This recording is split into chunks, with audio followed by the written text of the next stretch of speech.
คุณปริต I understand that you are a Liverpool fan. Yes, correct. Yeah, all right. You didn't see that coming. Sorry, I thought it was going to be a longer question. Well, some of your supporters, the People's Party's supporters, are saying maybe in this political arena, you should be using Liverpool strategy, going slow and keeping it in your own pace and not having to quickly select either the Pheu Thai or Bhumjaithai parties. What do you say about that? Well, I would say that Liverpool style is not really that slow.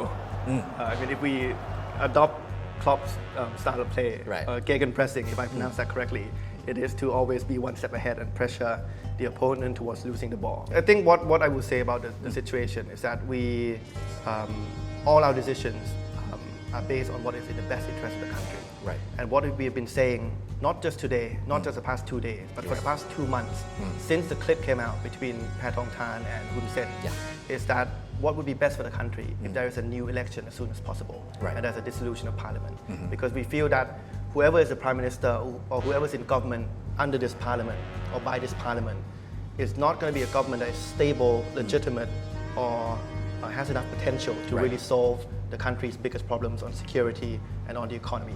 So we feel an election as soon as possible is the answer for the country. And that didn't happen. But since it's developed to today, that didn't happen, and now it seems like no prime minister candidate can gather a majority of MPs, right. which means that if we don't find a way for our 140 plus MPs to right. be involved with this PM selection process, it could end up meaning that the two current sides, so Pheu Thai and Bhumjaithai, may rejoin each other and then stay in government until the end of the term, which is up to 2 years. How is that bad? How is that bad? I think the next 2 years will just look exactly like the past 2 years.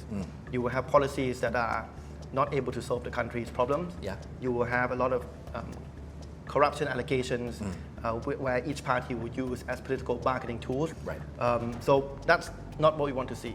What we also don't want to see is another situation whereby the person who ends up being prime minister could be an ex-coup leader, or it could come via a process that is outside democratic means. Right. So that's why we're saying that to prevent those scenarios from happening, we should think about trying to use our 140 plus MPs right. to choose a candidate that will just go into the sole parliament as soon as possible, based right. on our 3 key conditions, right. which is a dissolution within 4 months, kickstart the process of doing a referendum that will lead to a new constitution that is drafted by a fully elected constitution drafting assembly. Right. And then thirdly, we will remain in opposition, right. which means that whatever government comes up will be a minority government that will fall as soon as we submit a motion of censure if we feel that they're going to renege on our promise.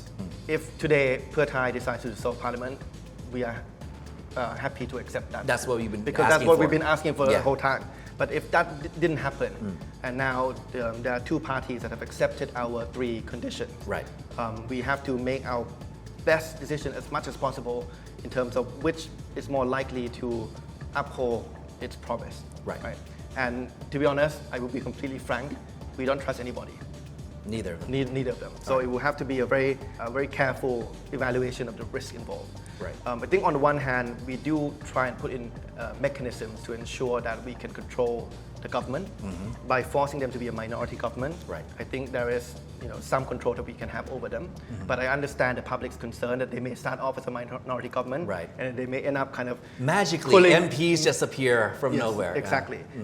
But I think the electorate has shown in the past in Thailand's political history that they are willing to punish politicians who don't stick to their words. Right. So I think it's a high political cost for someone who has to go through the motions of accepting our 3 conditions, putting pen on paper, making a public promise, and then breaking that promise.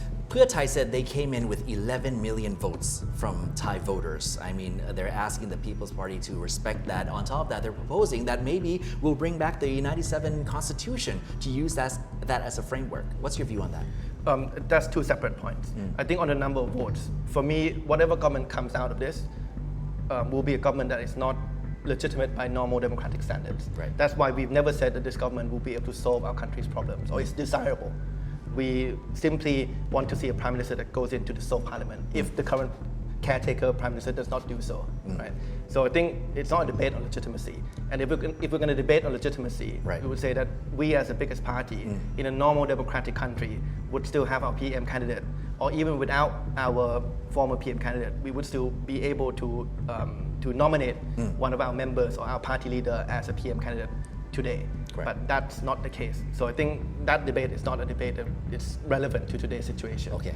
On the constitution, I think what we want to see is a new constitution that is drafted by a fully elected assembly in order to make sure that all people's voices and wishes are incorporated. Sure, we may say that the 1997 constitution is preferable to the 2017 constitution, but I think there are areas that I believe that if the elected assembly do fully discuss this, they will find areas that can make it even better than the 1997 constitution. Right. Now, if everything goes according to plan, that means by Q1 or at least the first half of 2026, we will see a general election in Thailand.